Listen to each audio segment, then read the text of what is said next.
long time no see. Kamusta kayo? Oo. Happy na dito ako ulit.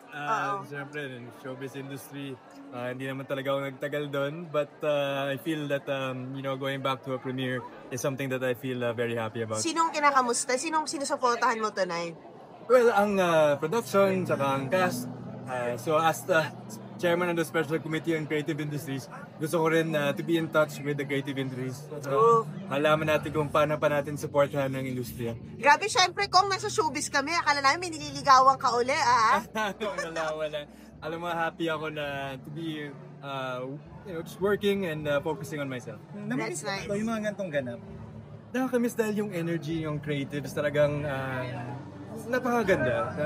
Na ang talento ng Pinoy, no, ng ating mga artists, ng production, pang world stage talaga, pang global. I saw that pinalabas mo yung Sunshine sa Congress. Yes. Kamusta yung reception?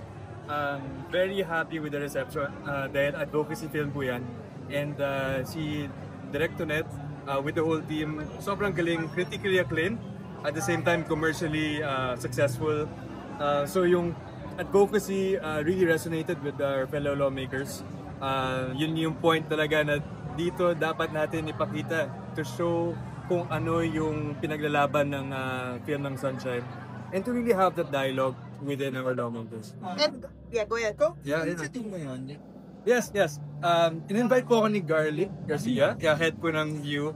She said, punta ka dito sa screening ng Sunshine. So okay, punta ako. And I was actually yung whole movie, parang I was uneasy until even towards the end. Hindi ko na spoil yung ending, pero even medyo light yung ending, I still was uneasy dahil i-share ko lang din na I was a former mayor sa hometown namin sa Victoria City and nakita ko first hand yung mga epekto ng teenage pregnancy po sa amin. We have about 189 when we started teenage pregnant cases. We already brought it down to about 102 for this year. And grabe yung advocacy namin dahil yung mga cases ng teenage pregnancy, apektado yung nanay, they had to stop school. Apektado yung bata dahil yung first 1,000 days, kulang ng nutrition.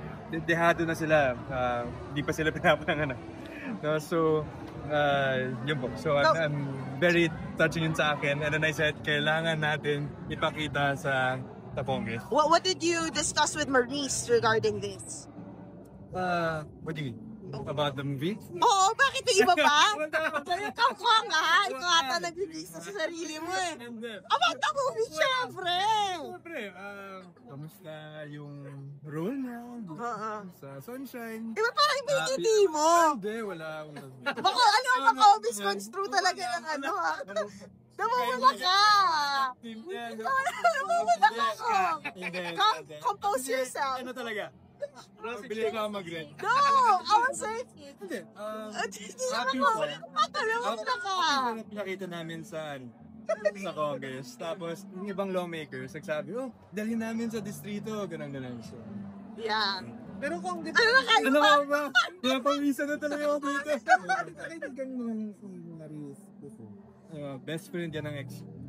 Oh! Iya. So at least friends pa rin kayo? Yeah, buti nga friends lang kami. I wasn't sure na baka because doon sila ni okay naman. Kamusta no? Kasi tawag mo rito. Ngayon, syempre, ang init ng Congress, ang init ng Senate. Natural lang matanong namin tungkol sa mga Nepo baby. Napakainit. So, do you have any hand on this? Kumbaga parang would you be also speaking out? I've made statements that we're against all of this. Definitely those projects then. We're for accountability, transparency. When I was mayor, part po ako ng Mayors for Good Governance. Actually, invite ako ni Mayor Vico at the time. So, nakamusto po si Mayor Benji. And then, hanggang ngayon, I still signed for it. Actually, nung lumabas, nagulat nga ako. Sabi ko, ano lang, kahit lagay niya Former Mayor. Sabi nila, hindi, lagay natin Congressman. So, yung unang labas, ako lang yung Kong na nandun sa Mayors for Good Governance. But, I think with this, it's I stand by the president when he said that we will investigate all of this.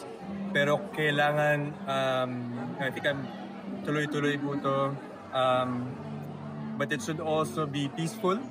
I understand, siguro, not fully understand, but I see where everyone else are coming from, yung outrage, saka yung galit.